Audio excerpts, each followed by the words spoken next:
नमस्कार, मैं वीरेंद्र गुप्ता महाराष्ट्र विरार ईस्ट से बोल रहा हूँ।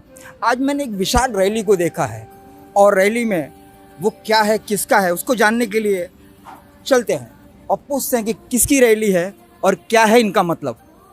नमस्कार बहन जी। सच साहेब जी।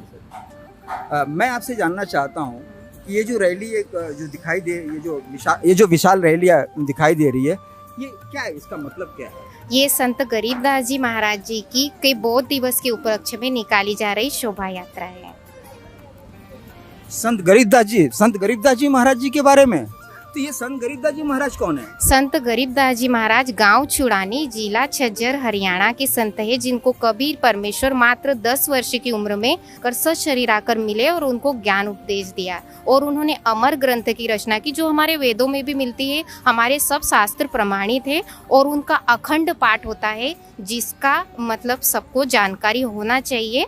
इस उपलक्ष्य में ये निकाला जा रहा है। अच्छा, एक बात और मैं देख रहा हूँ कि ये लोग, जितने लोग यहाँ जा रहे हैं, सबके हाथों में एक झंडा है और झंडे पे लिखा हुआ है सच साहेब, सच साहेब। ये सच साहेब का क्या मतलब होता है? सच साहेब का मतलब होता है सच्चा भगवान, जिसकी हम सच्ची भक्ति। साहेब का मतलब होता है भगवान। भगवान मतलब जिसने सबकी रचना की है, जिसने हम सबको बनाया है। तो साहेब मतलब होता है भगवान, सत का मतलब होता है सच्चा, तो सच साहेब मतलब सच्चा भगवान। जैसे हम राम राम भी बोलते हैं तो राम का मतलब भी वही होता है भगवान, तो वैसे ही हम सच साहेब बोलते हैं, सच साहेब मतलब सच्चा भगवान। तो आपके कहने का मतलब है कि जैसे लोग मिलते हैं जय राम जी की राम राम, कुछ लोग बोलते हैं हर हर महादेव, कुछ लोग बोलते हैं राधे कृष्ण, तो आप लोग मतलब वो सच साहेब बोलते हैं जी। अविनाशी भगवान, सच्चा भगवान, जैसे हम बोलते हैं सच साहेब मतलब सच्चा भगवान, यानी उस भगवान को भूलना मत, उसको याद करते रहो। ऐसा मैं सिर्फ आपसे ये जानना चाहता हूँ कि ये सच्चा भगवान कौन है? ये सच्चा भगवान कबीर साहेब हैं और कबीर भगवान ही सच्चा भगवान है। वही चारों युगों में आते हैं, जैसे कि सतयुग में सत सुकृत नाम से आए, द्वापर में वो करुणामय नाम से आए, त्रेता में वो मुनिंद्र नाम से आए और कलयुग में अपने वास्तविक नाम कबीर नाम से आए और उन्होंने सबको ज्ञान दिया। और सब धर्म, चाहे वो हिंदू हो, मुसलमान हो, सिख हो या ईसाई हो, उन्होंने सब धर्मों के लोगों को जाकर मतलब समझाया कि सबका भगवान एक ही है और वो भगवान ही मतलब गुरु रूप में, वो तत्वदर्शी संत के रूप में वो खुद ही आते हैं और खुद ही सबको आकर समझाते हैं और वही सच, वही भगवान है। ठीक है बहन जी, मैं ऐसा कहना चाहता हूँ कि आज मैं देख रहा हूँ तो लोग जो भी उस स्थान पे बैठे हैं तो अपने अपने जो हैं सबको भगवान बताते हैं।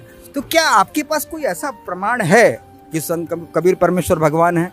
देखिए, कबीर साहेब भगवान है, जिसे उन्होंने कहा था अपनी ही अमृत वाणी में। कबीर साहेब जी ने कहा था कि हम ही अलग अला है कुतम गोस और पीर, और गरीब दास खालिक धनी हमरा नाम कबीर।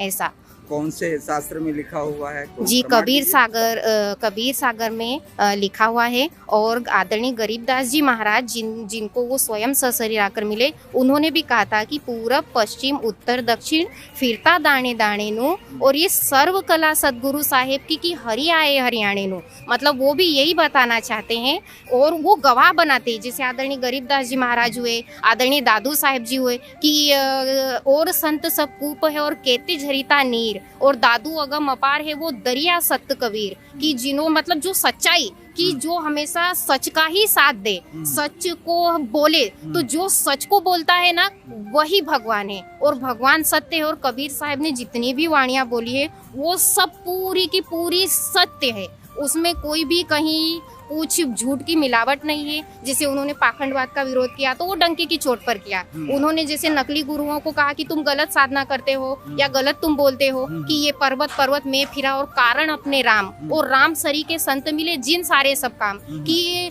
मतलब कि वो कहते थे कि उससे मतलब कहते थे कि अगर पत्थर पूजे हरी मिले तो मैं पूजू पहाड़, और उससे तो चक्की भली जो पीस खाए संसार। तो ये उन्होंने डंके की चोट पर बोला और जो भी बोला एकदम सच बोला। ठीक है बहन जी, आपने ये बताया कि कबीर साहब परमेश्वर है, आपने कुछ उसके शास्त्रों के हिसाब से प्रमाण दिया। मैं ये जानना चाहता हूँ कि जो रैली निकली है संत गरीबदास जी महाराज की, इस विषय में कुछ बताइए। संत गरीबदास, देखिए, संत गरीबदास जी महाराज तो वो संत थे कि जिनके बारे में जितना भी कहा जाए वो कम ही है। वो बंदी छोड़ थे और उन्होंने यहाँ पर आकर ज्ञान उपदेश दिया और सब मतलब कबीर साहब जब उनको मात्र 10 वर्ष की आयु में मिले, एक 10 वर्ष का बच्चा जो कि खेतों में बनी में जाकर वो गायें चराया करते थे, और उनको कबीर साहब आकर मिले और उनसे कहा कि क्योंकि छोटे बच्चे होते थे, ग्वाल बालों में वो खेलते थे, और उनको मात्र 10 वर्ष की आयु में कबीर साहब ने आकर उनको ज्ञानोपदेश करवाया, और उन्होंने उनका झूठा मतलब पात्र में जो दिया हुआ कि भाई आप कहाँ से आए हो, तो कबीर साहब ने कहा कि मैं सतलोक से आया हूँ। तो उन्होंने कहा कि भाई ये सतलोक कहाँ है, सतलोक कोई गांव होगा। देखिए तो एक मिनट में रोकूंगा बात को कि आपने बीच में कहा कि जूठा पात्र पिलाया, क्या जूठा पात्र मतलब क्या, समझ में नहीं मैं आया। वही बताना चाहती हूँ आपको कि उन्होंने कहा कि मतलब मैं सतलोक गांव से आया हूँ, तो उनको लगा कि कोई सतलोक गांव होगा, तो वो मतलब गायों को चरा रहे थे ना। तो उन्होंने कहा कि महाराज जी आप खाना खा लीजिए, गरीबदास जी महाराज ने कहा। तो कबीर परमेश्वर कहते हैं कि बेटा मैं तो खाकर आया हूँ। तो उन्होंने कहा आप कहाँ से आए हो, तो बोले मैं सतलोक से आया हूँ। तो उन्होंने कहा सतलोक क्या कोई गांव है। उन्हें ऐसा लगा क्योंकि 10 बरस का बच्चा था, तो वो यही सोचते थे कि सतलोक कोई गांव होगा। तो बोले मैं सतलोक गांव से खाकर आया हूँ। तो उन्होंने कहा कि नहीं महाराज जी, लेकिन हमारे यहाँ तो ऐसा है कि हम सबका आदर करते हैं, तो हमको आपको खिलाना ही पड़ेगा। तो उन्होंने कहा कि मैं तो भैया कुंवारी गाय का दूध पीता हूँ। तो वो क्या एक मिनट, आपने क्या बोला, कुंवारी गाय का दूध? हाँ, अब देखिए आप जो बोल रही हैं कुंवारी गाय का दूध, ये तो बड़े अचरज की बात है। ये तो मैं पहली बार सुन रहा हूँ कि कुंवारी गाय का दूध। वेदों में लिखा है, आपको इसका प्रमाण देना पड़ेगा शास्त्रों में कि कहीं ये लिखा है। शास्त्रों में प्रमाण सोच करके बहन जी बोलिएगा। हाँ जी बिल्कुल, मैं सोच बिल्कुल करके मनगढ़ंत बोल नहीं, रही क्योंकि हूँ। ये मीडिया है। कुछ भी नहीं है, मनगढ़ंत कुछ भी नहीं है। तो ये वेदों में लिखा है कि जब भगवान सशरीर आता है तो उसकी परवरिश कुंवारी गायों के द्वारा होती है। अभी अधन्या मतलब बिना धनाई हुई, अभी अधन्या धेनवे, ऐसा उसमें वेदों में लिखा है। तो कुंवारी गायों से उसकी परवरिश होती है। इस तरह की रैलियां हाँ क्या यहीं पर निकाली जा रही है कि और भी जगह पे? जी, और भी जगह पर निकाली जा रही है। ये इस तरह की रैलियां 10 आश्रमों में निकाली जा रही है, और सब पूरे विश्व भर में मतलब इसका प्रचार हो रहा है जी। पूरे विश्व में, मतलब आपके कहने के हिसाब से कि पूरे विश्व में जो है इनका प्रचार प्रसार हो रहा है। जैसे 2-4 जगह का नाम बताइए। जैसे मतलब इसमें सोजत है, सऊदी अरेबिया है, और पाकिस्तान में, नेपाल में। अच्छा जी, चलिए ठीक है। बहन जी की बातों को हमने सुन लिया।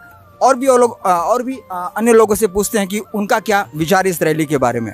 आइए चलते हैं।